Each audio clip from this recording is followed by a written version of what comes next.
ऋषी आपला जावई म्हणून होणार. आपल्या अनिकाचं नशीब किती छान ना. नशिबाने लेक माझी.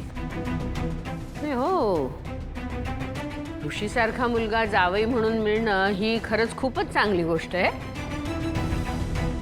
पण हे सगळं ठरलं कधी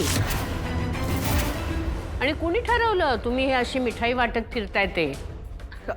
ते आम्ही ठरवलं.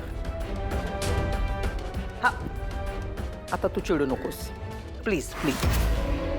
वहिनी, खरं तर तुला सरप्राईज द्यायचं होतं. सरप्राईज?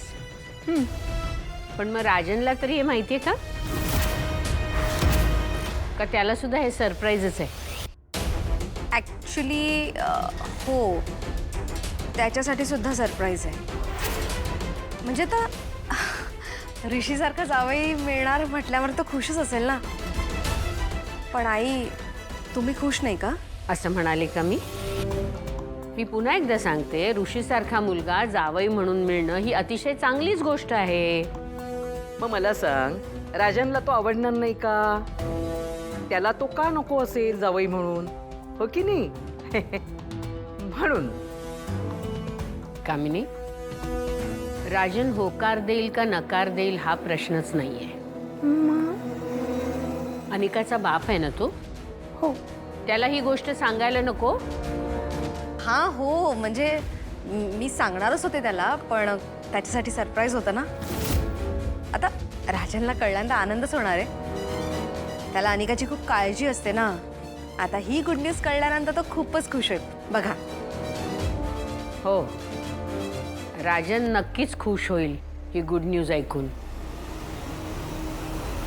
जर ही गुड न्यूज 100% खरी असेल तर. वहिनी, अगदी 1001% खरी आहे.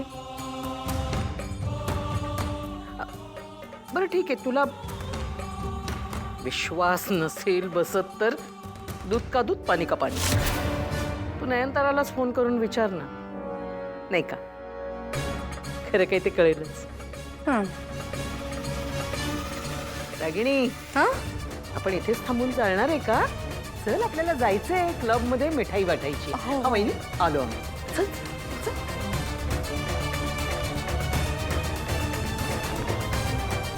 गाडीत ठेव. आलो आई. ऋषी आणि अनिकाचं लग्न?